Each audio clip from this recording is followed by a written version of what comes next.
Boa noite, pessoal. Para quem não me conhece, eu sei que entraram alguns alunos novatos essa semana. Eu sou o professor Edgar, sou professor de ciências e, enfim, sejam todos bem-vindos para a nossa aula.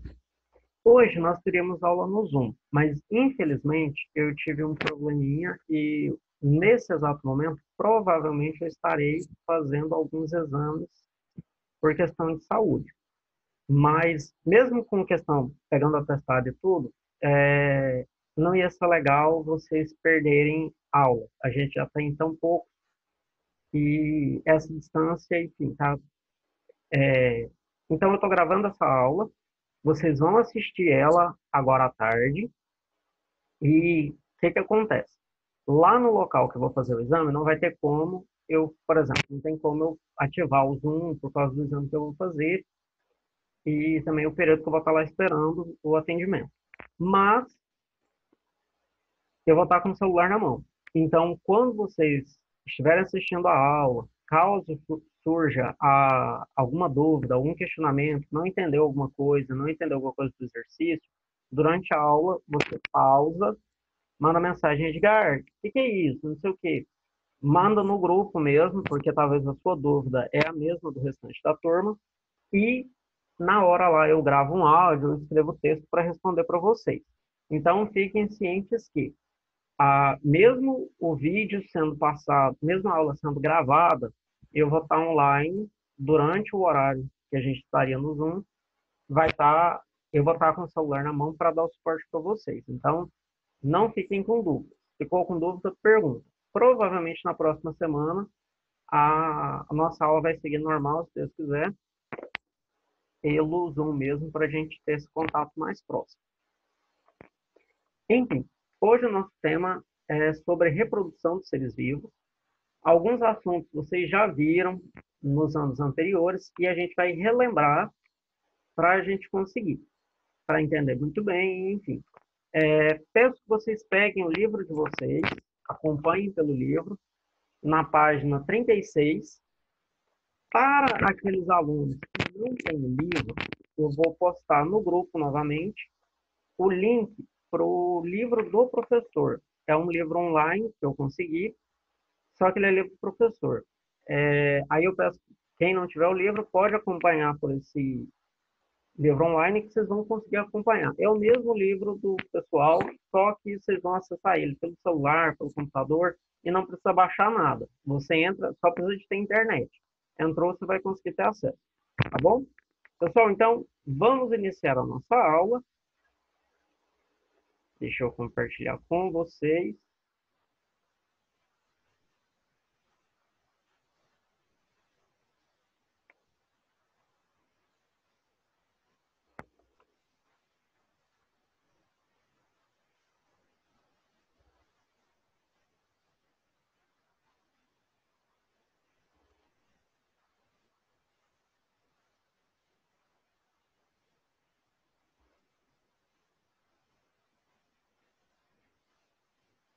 Pronto. Pessoal, então, hoje a gente vai iniciar a parte de reprodução dos animais. Lembrando, no livro de vocês, aqui, ó, página 36.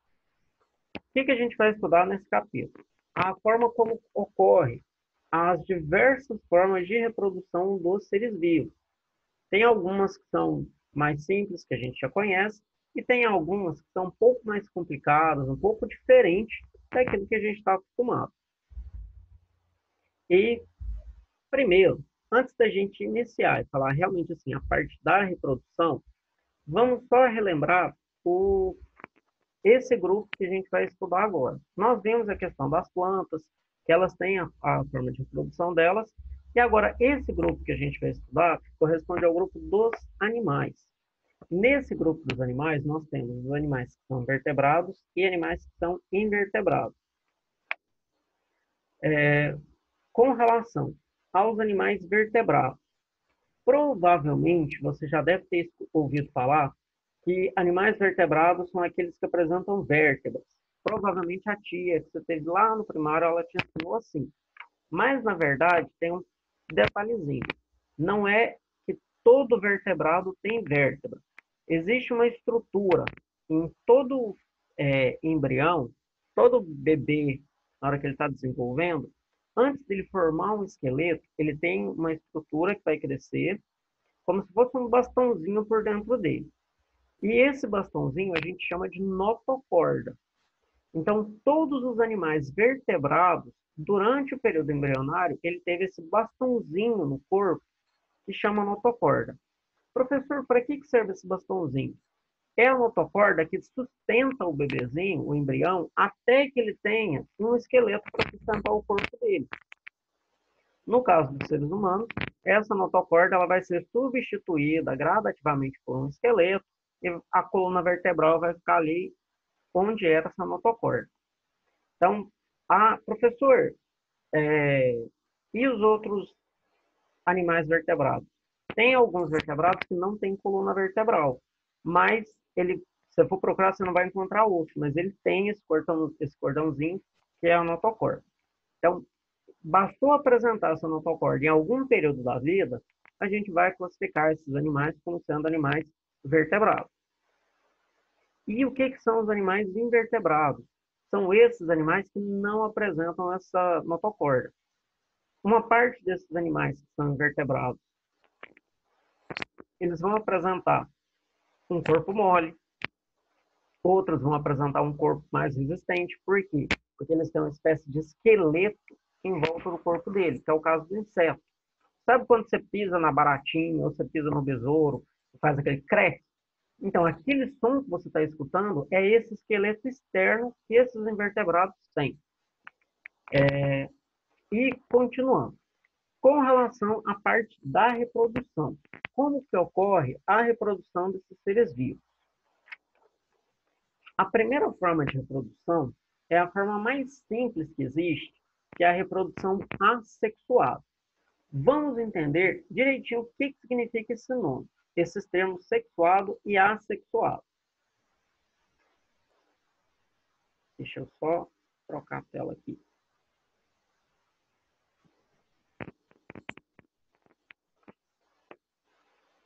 Vamos prestar atenção na palavra. Eu tenho reprodução assexuada e eu tenho a reprodução sexuada.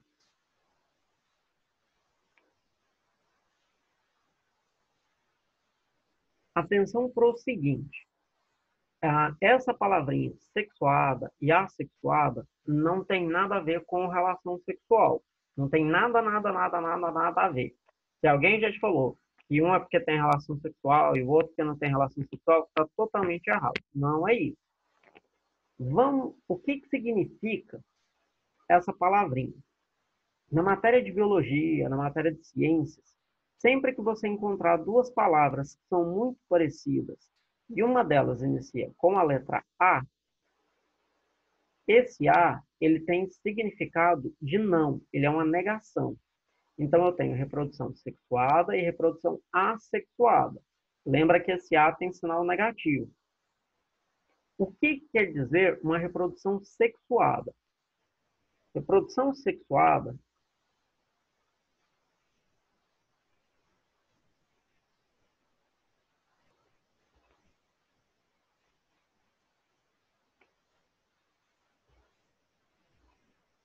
é aquela que ocorre participação de gametas. Professor, o que são gametas? Gametas são espermatozoide e óvulos. Esses são os dois gametas que existem. Gameta masculino, espermatozoide, gameta feminino, os óvulos. Então, se reprodução sexuada é aquela que ocorre a participação de gametas, a reprodução assexuada, ela é aquela que não ocorre participação de gametas. Professor, como que é possível ocorrer uma reprodução sem ter espermatozoide e óvulo? Tem algum ser vivo que reproduz assim? Tem. Vamos conhecer esses indivíduos aqui. Na reprodução assexuada, nós temos algumas formas de reprodução. A primeira delas, a gente vai chamar de reprodução por brotamento. O que significa esse brotamento aqui? Provavelmente você já deve ter visto, ou até mesmo você já fez, de pegar uma plantinha aí na sua casa, arrancar um galinho, ou olhar para a plantinha, ver que saiu um brotinho, e daquele brotinho você arrancou ele e plantou. Isso é um exemplo de reprodução por brotamento. Você tem um organismo que do nada começa a brotar como se fosse um carocinho, e desse carocinho começa a crescer um outro organismo. Não, professor, que doido. Que animal que faz isso? Que animal que faz esse tipo de reprodução? O indivíduo que faz isso, tá vendo essa estrutura, essa coisinha verde aqui? Isso que está aparecendo aqui na fotinha do livro de vocês, isso aqui é uma hidra. O que é uma hidra? A hidra é um parente da água-viva. Para quem assistiu aquele filme do Procurando Nemo, naquele filme do Procurando Nemo, nós temos um exemplo de anêmona, que é aquele lugar que o Nemo morava lá dentro junto com o pai dele. A anêmona também é um parente da hidra. É como se ela fosse uma anêmona só que microscópica.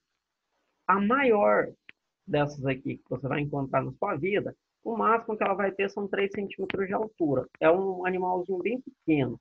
Mesmo que ele pareça uma plantinha, ele é um animal. A outra forma de reprodução que nós temos chama fissão transversal ou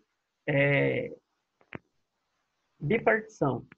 Também pode, esse nome não está errado não, vocês podem utilizar fissão transversal ou bipartição.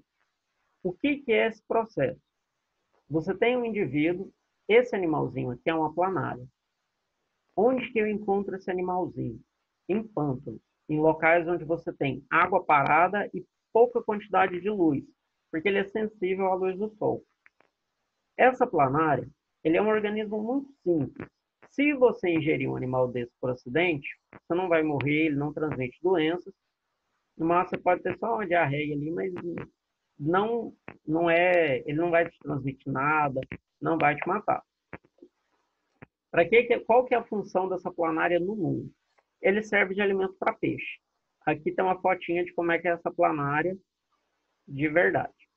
É um bichinho bem tranquilo, não faz mal para ninguém, só serve de comida para os outros. E o que acontece? Quando esse animalzinho quer reproduzir, uma das formas que ele reproduz é de forma sexuada, que ele, por conta própria, começa a se estrangular, vai criando uma cinturinha, até que ele separa um pedaço do corpo.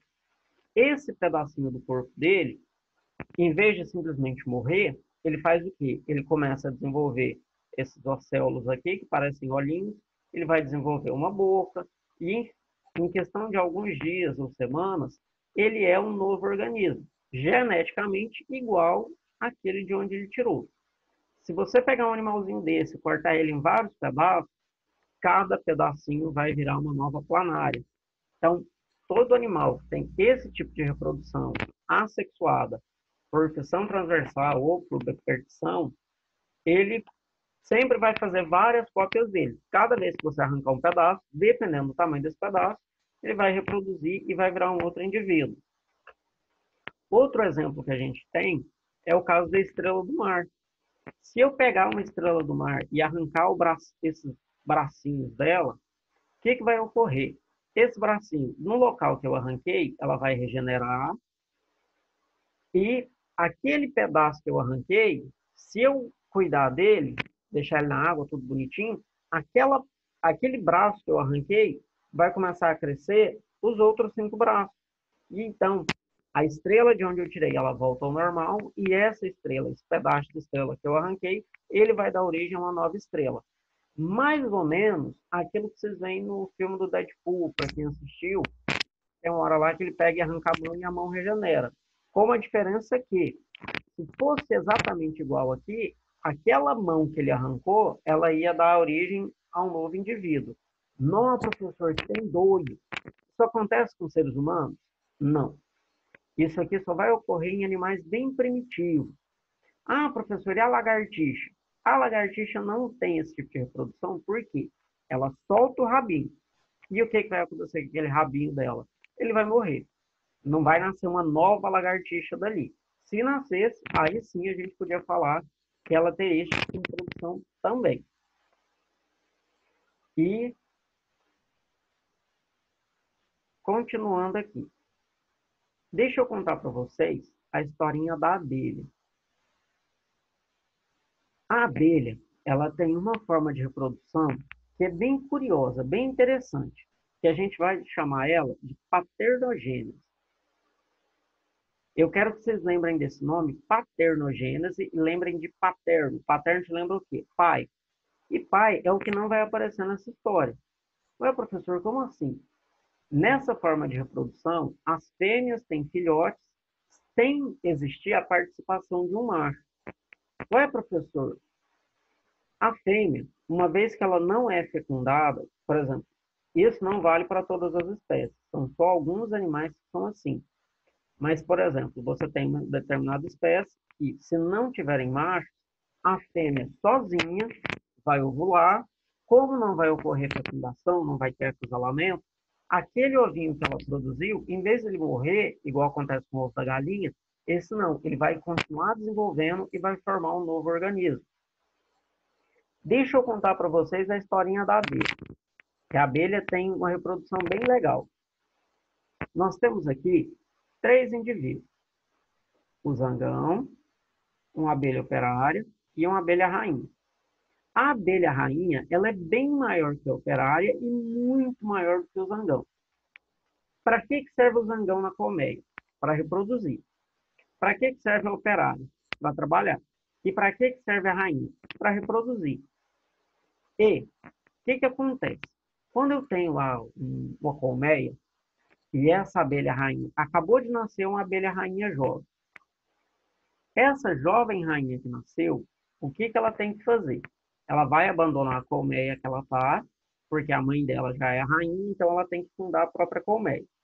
Então, ela, uma vez que ela já está adulta, ela vai pegar mais ou menos umas 20 operárias que acabaram de ficar adultas também, e elas vão seguir essa nova rainha. Beleza, elas saem da colmeia, vão voar, e essa rainha escolhe um lugar. Escolheu, ela falou, ó, operários, eu quero que vocês trabalhem aqui, façam uma nova colmeia, que eu vou arrumar um par para os meus filhos. Aí, ok, as operárias começam a construir a colmeia, e essa rainha aqui, o que ela vai fazer? Ela vai procurar um local aberto, ela vai começar a voar, fazendo um desenho de 8 no céu e rebolando, para anunciar que ela está na época da reprodução. E nesse processo, que ela está dançando, que ela está rebolando, ela está liberando feromônio. É como se fosse um perfume natural dela, para avisar para os machos que ela está no período de acasalamento. Aí, esse feromônio que ela vai soltar vai atrair zangões de várias colmeias. O que ela achar mais interessante, ela vai acasalar com ele. Nesse processo de acasalamento, é um processo um pouco violento, porque na hora que termina, que eles se separam, um pedaço do abdômen de baixo vai embora com a rainha. Tipo, ela literalmente arranca um pedaço dele na hora que está acasalando. Não de forma intencional, mas é porque fica preso nela, ela tenta sair e acaba arrancando dele. E nesse processo, ela também fica machucada e nunca mais ela vai conseguir reproduzir. O zangão, ele vai morrer alguns minutos depois do acasalamento, porque ele cumpriu a função dele, que era reproduzir e colocar os filhotinhos nela. Essa rainha, então, dentro dela, ela vai guardar, como se fosse uma bolsinha, de espermatozoides, que são os gametas que ela recebeu dele. E, quando ela quiser reproduzir, ela vai fazer o seguinte: se ela quer ter uma operária ou uma rainha, ela libera um óvulo dela e libera um espermatozoide que ela tinha guardado do zangão aqui que faleceu. Juntou um óvulo e um espermatozoide, esse filhotinho vai ser uma fêmea e ele pode ser uma operária ou uma rainha. Esse processo de reprodução é simples, ocorre com a maioria dos animais, que é a fecundação normal, que é uma reprodução sexuada. Por que que é sexuada? Porque eu tive espermatozoides e eu tive óvulos. Professor, mas o senhor não estava falando de reprodução assexuada? Sim, é porque agora tem uma diferença. Se a rainha libera um óvulo e ele não é fecundado, não teve participação de espermatozoide, ela liberou só o óvulo dela, o que que acontece? Esse filhotinho que é só da rainha e como não teve espermatozoide, ele não tem pai, esse ovinho, em vez de ele simplesmente morrer, ele começa a desenvolver, forma um embriãozinho e desse embriãozinho vai nascer um zangão macho, ou uma abelha macho que é o zangão. Então, o zangão, ele nasce por paternogênese. Ele é filho de quem? Filho somente da rainha. Agora, operárias e rainhas, que são toda operária e rainha, elas são fêmeas. Para que elas nasçam, você precisa de um óvulo e de um espermatozoide. Professor, mas deixa eu te perguntar. Se a rainha acasala uma vez e guarda todo aquele espermatozoide que o macho mandou, ela vai guardar com ela. Tem risco do espermatozoide acabar? Tem. E vamos lá. O que que você acha que acontece se acabarem todos os espermatozoides? Lembrando que, para ter operário, que é rainha, eu preciso de óvulo e espermatozoide. Conseguiu entender o ponto que eu quero chegar? Se acabarem os espermatozoides, não vão nascer novas rainhas e não vão nascer novas operárias. E lembra o que eu falei do zangão? Zangão serve para trabalhar? Não. Zangão não produz mel. As únicas coisas que ele faz é proteger a colmeia de invasor e servir para acasalar. Se eu tenho uma rainha que só está tendo zangões, qual que é o futuro dessa colmeia? Morrer. Por quê? Porque elas vão consumir todo o mel que tem, mas ninguém está repondo, então a colmeia inteira depois morre de fome. Para o pessoal que trabalha com criação de abelhas, vocês são muito jovens, então não inventa de sair catando abelha para você criar em casa, não. Mas quando você ficar mais velho, quando você crescer e pensar assim, ah, eu queria trabalhar com alguma coisa no campo, mas eu não quero mexer com criação de vaca, de boi, nem nada, você pode criar abelha. Abelha e comercializar o mel delas. É um negócio que dá dinheiro? Sim.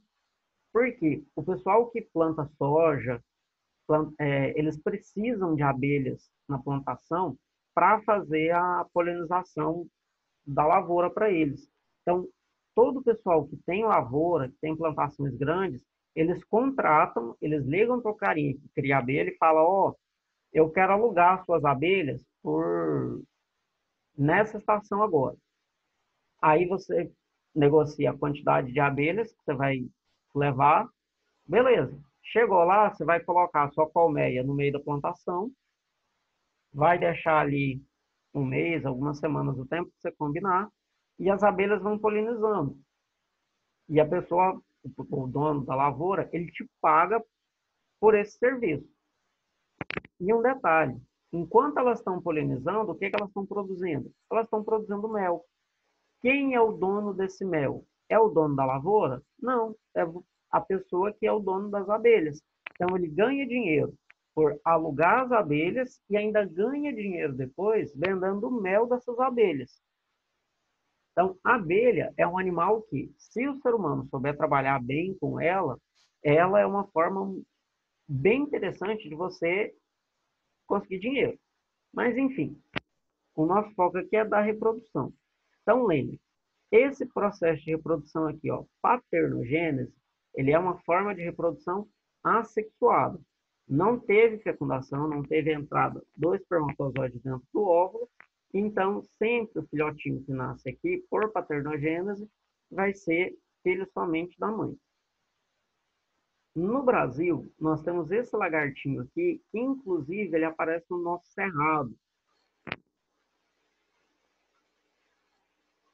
Ele aparece muito no Nordeste, mas ele também aparece aqui no Cerrado.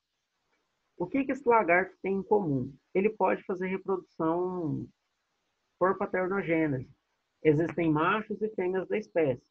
Se eles se encontrarem, eles vão acasalar, vai juntar espermatozoide e óvulo e depois vão nascer os filhotinhos. Só que se você pegar uma fêmea dessa e, por exemplo, quero ter um bichinho desse de estimação, ou você leva uma fêmea dessa para um lugar onde não existem machos, o que vai acontecer? Nossa, essa fêmea está sozinha. Ela vai liberar o óvulo. Não foi fecundado, não tem problema. Esse óvulo, ele vai dar origem a um outro lagartinho desse, fêmea também. Então, nesse processo de paternogênese, essa espécie de lagarto, ela sempre vai fazer, sempre que ela tiver ausência de macho. Tem um outro animalzinho, que é o dragão de Komodo. Deixa eu mostrar a imagem dele aqui para vocês. Aí, pessoal, aqui, ó. Esse bichinho pequenininho, tá vendo tanto que ele é pequenininho perto desse pessoal? Esse aqui é o dragão de Komodo. O dragão de Komodo, ele é uma espécie de lagarto que existe na Indonésia, se não me engano. Isso, da Indonésia. A gente não vai encontrar ele no Brasil. Ele é um lagarto enorme, ele tem uma toxina na boca que pode causar a morte da pessoa, e ele é capaz de engolir até mesmo uma cabra, um bezerro ou uma criança, depende do tamanho da pessoa. E quando ele agarra no braço, ele pode arrancar um braço, pode arrancar uma perna. Ele é um bichinho, quem olha para ele, ele parece lento, parece preguiçoso, só que esse animalzinho ele é bem agressivo e ele corre bastante. Graças a Deus a gente não tem dele aqui no Brasil. Mas enfim, esse dragão de Komodo, ele também é um animal capaz de realizar reprodução assexuada por paternogênese. Foi detectado em vários zoológicos pelo mundo fêmeas que estavam sozinhas há anos sem ter presença de macho e elas conseguiram reproduzir filhotinhos por reprodução assexuada.